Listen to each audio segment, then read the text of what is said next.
سر میرا سوال یہ ہے کہ اگر کوئی بھی انسان، ظاہر سی بات ہے، اگر وہ کسی چیز میں اسٹک ہو گیا ہے، بالکل بہت زیادہ مطلب نیگیٹو اگر کوئی چیز ہے، وہ اسی کے بارے میں مستقل طور پہ سوچا جا رہا ہے، اور وہ ظاہر سی بات ہے کوئی نیگیٹو اگر چیز ہے اس سے وہ نکلے گا تبھی کچھ کریٹیو اور اچھی چیز کی طرف جائے گا. اگر وہ بالکل ہی بہت زیادہ اسٹک ہو چکا ہے اور وہ نہیں نکل پا رہا اس سچویشن سے، تو اس صورتحال میں اسے کیا کرنا چاہیے؟ انسان ایک وقت میں دو چیزیں اکٹھی نہیں سوچ سکتا. جی، یہ انسانی فطرت ہے. تو انسان جو ہے وہ جسٹ جو اس کی پازیٹیو سائیڈ ہے، جو وہ سوچنا چاہتا ہے، وہ اسی کو سوچتا رہے. اس طرف توجہ ہی نہ کرے کہ نیگیٹو کیا ہے. نیگیٹو ٹھیک ہے، آپ سے بعد میں ملیں گے، پہلے ذرا میں ان سے ملاقات کر لوں. تو وہ جو سوچنا چاہتا ہے وہ اسی کے اوپر اپنی توجہ فوکس رکھے. تو یہ جو دوسری چیز ہوگی نا، اس کو لیٹ اٹ گو. صحیح. کہ اسے جانے دیں، آنے دیں، ایک کوئی مسئلہ نہیں ہے. اس کو بلی سمجھ لیں کہ آپ نے کھانا یا کام کرنا نا، بلی نے آتے جاتے رہنا. ٹھیک. تو ایک تو یہ ہوتا ہے کہ آپ کسی ایک شے کو جب سوچیں گے تو دوسری سوچ وہ یوں کہہ رہے کہ لاشعور کے اندر، سب کانشیس کے اندر ضرور چل رہی ہوتی ہے، لیکن کوئی مسئلہ نہیں ہے، مغلوب رہے گی. وہ مغلوب رہے گی. کیونکہ کانشیسلی انسان جو سوچتا ہے وہ ہمیشہ انکانشیسلی سوچنے کے اوپر غالب رہتا ہے. ایک تو یہ. دوسرا یہ ہوتا ہے کہ جیسے کہا جاتا ہے نا کہ بھئی یا تو آپ مصیبت کے بارے میں سوچ لیں یا اس کے حل کے بارے میں سوچ لیں. جب بندہ حل کے بارے میں سوچتا ہے تو ایسا نہیں ہوتا کہ مصیبت اس کے ذہن سے نکل ہی جاتی ہے، اسی کا تو حل سوچ رہا ہے. جی. لیکن چونکہ اس کا مین فوکس حل کے اوپر ہے، تو یہ جو پرابلم ہوتی ہے یہ بیک گراؤنڈ پہ چلی جاتی. صحیح. اچھا، اس کے ساتھ ایک اور طریقہ یہ ہوتا ہے کہ سوچنے کا عمل تھوڑا سا لاؤڈلی کرے، جیسے کہتے ہیں لاؤڈ تھنکنگ. لاؤڈ تھنکنگ کا مطلب یہ ہے کہ انسان اتنی آواز میں بول کر سوچے کہ اس کے اپنے کان سن لے. صحیح. ہوتا یہ ہے کہ جب انسان خاموش ہوتا ہے تو پھر سوچو ہی کا مقابلہ رہ جاتا ہے. اور جب انسان جو ہے وہ تھوڑا سا بولنے لگتا ہے تو جو بولتا ہے دماغ اس کو فالو کرتا ہے. ایسا ہی. اب جب وہ اپنے اصل مسئلے کی طرف جو وہ سوچنا چاہتا ہے، جب وہ اسی کو بولتا رہتا ہے کہ اچھا اگر میں یہ کروں گا تو یہ ہو جائے گا، مجھے یوں کرنا چاہیے، اس کا یہ نتیجہ نکلے گا، اس کے لیے مجھے فلاں سے مدد لینی پڑے گی. جب وہ لاؤڈ تھنکنگ کرے گا تو اس کی وجہ سے وہ جو دوسری سوچ جس میں وہ اسٹک تھا وہ آہستہ آہستہ جو ہے نا وہ بالکل جو ہے نا وہ ڈائلیوٹ ہوتی جائے گی، وہ پگھلتی جائے گی. اچھا، تیسرا طریقہ یہ بھی ہوتا ہے کہ لکھ کر سوچیں. لکھ کر سوچیں. جو آپ نے سوچنا ہے اسے لکھ لیں، اس کا ٹائٹل بنا دیں. اب اس کے بعد آپ کے ذہن میں اس کے بارے میں جو آ رہا ہے وہ لکھیں. یہاں پر بھی وہی سائنس ہے کہ انسان کے دماغ میں یا تو سوچوں کی لڑائی چلے گی اور یا انسان کا دماغ فالو کرے گا اس کی حرکات کو اور اس کی آواز کو. جب وہ لاؤڈ تھنکنگ کرتا ہے تو اب دماغ ادھر چلا جاتا ہے، جب وہ لکھنے لگتا ہے تو دماغ اس طرف متوجہ ہو جاتا ہے، اور جو آنکھوں سے انسان دیکھ رہا ہوتا ہے دماغ اسی کے بارے میں غور کرتا ہے. اب وہ لکھ رہا ہے، دماغ اسی کو فالو کر رہا، جس سوچ میں وہ سٹک ہے تو وہ سائیڈ میں رہے گی. اچھا، جب اگلی مرتبہ دوبارہ سوچنے بیٹھے اس کے اوپر، پھر وہی پیپر اس کے سامنے، جیسے ہی وہ پیپر سامنے آئے گا اس کی سوچوں کا رخ مڑ جائے گا اس کی طرف. جیسے انسان کبھی کچھ سوچ رہا ہوتا ہے اور یکدم اس کے سامنے کوئی انسیڈنٹ ہو جائے یا کوئی ایکسیڈنٹ ہو جائے تو اس کی ساری سوچیں ادھر ادھر ہو جاتی ہیں اور انسان اس چیز کو دیکھنے لگ جاتا ہے، کیونکہ انسان کا دماغ اس کے اعضاء کو فالو کرتا ہے.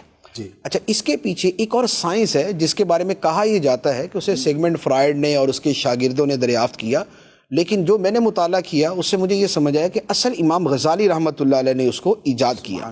اور امام غزالی رحمۃ اللہ علیہ نے بھی جو اس کو لیا ہے اس کے پیچھے بھی نبی پاک علیہ الصلوۃ والسلام کی ایک حدیث مبارک ہے. وہ کیا ہے؟ میں ادھر سے شروع کرتا ہوں، سیگمنٹ فرائڈ سے شروع کرتا ہوں. اس نے یہ لکھا کہ انسان کی جو حرکات ہوتی ہیں وہ اس کی کیفیات کے تابع ہوتی. ایسا ہی. انسان اگر پریشان ہے تو اس کی حرکتیں بھی اسی طرح کی ہو جائے گی، انسان خوش ہے تو اس کے اعضاء بھی اسی طریقے سے حرکت کرنا شروع کر دیں گے. اب ایک انسان اداس ہے، غم زدہ ہے، پریشان ہے، وہ مسکرانا چاہتا ہے، وہ فریش ہونا چاہتا ہے، وہ خوش ہونا چاہتا ہے، کیا کرے؟ اب اصل تو یہ تھا کہ اعضاء نے فالو کرنا تھا اس کی فیلنگز کو. اب وہ اپنے جو حرکات ہے وہ اس کے اوپر توجہ دے کے اسے صحیح کرنا شروع کر دے، یعنی بلا وجہ مسکرانا شروع کر دے. صحیح. اچھا، اپنے آپ کو ایسا شو کرے کہ جیسے بڑا خوش ہے، بڑا تازہ دم ہے، بڑا حشاش بشاش ہے، بس موجے ہی موجے. جب وہ تھوڑی دیر یہ ایک فیک پریکٹس کرے گا اس کا نتیجہ یہ ہوگا کہ اس کی فیلنگ اس کے ایکشنز کے تابع ہو جائے گی. ایکشنز فیلنگ کے تابع تھی لیکن اب فیلنگز ایکشن کے تابع ہو جائیں گی. تو اب کیا ہوا کہ ایکشن نے فیلنگز کو اپنی طرف کھینچ لیا. صحیح. امام غزالی رحمۃ اللہ علیہ نے جو اس کو اصل بیان فرمایا تفصیل کے ساتھ وہ یہ فرمایا کہ انسان کے اندر جو بھی بری عادت ہے اسے ختم کرنے کا طریقہ یہ ہے کہ اصل تو برے اخلاق انسان کے اندر ہوتے ہیں. صحیح. یعنی غصہ ہے، نفرت ہے، عداوت ہے، حسد ہے، بغض و کینہ ہے، اندر کی کیفیت ہے نا. ایسے حسد ہوتا ہے تو انسان کا رویہ بدل جاتا ہے، اسے غصہ آتا ہے تو اس کا طرز عمل بدل جاتا ہے. انسان اپنا طرز عمل جو ہے اس پہ توجہ دے دے.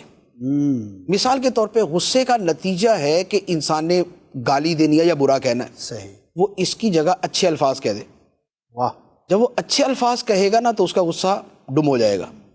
کسی سے حسد ہے، اس کا حل یہ بیان کیا کہ جس سے اسے حسد ہے اس کے لیے دعائیں کرنا شروع کر دے کہ یا اللہ اس کے مال میں برکت دے، اس کی نعمتوں کو دوام عطا فرما، اسے اور زیادہ ترقی عطا فرما. آپ یقین کریں چند منٹ کے اندر اندر حسد کا جذبہ نیچے چلا جائے گا. کیا بات. تو اصل ڈسکور امام غزالی رحمۃ اللہ علیہ نے اس کو کیا کہ ایکشنز فیلنگز کے تابع ہوتے ہیں، لیکن اگر آپ نے اپنی فیلنگز کو تبدیل کرنا ہے تو آپ اپنے ایکشنز کو تبدیل کر لیں، کیونکہ موسٹلی ایکشنز ہمارے اختیار میں ہوتے ہیں. ایسا ہی. فیلنگز اتنی جلدی اختیار میں نہیں آتی لیکن ایکشنز اختیار میں آ جاتے.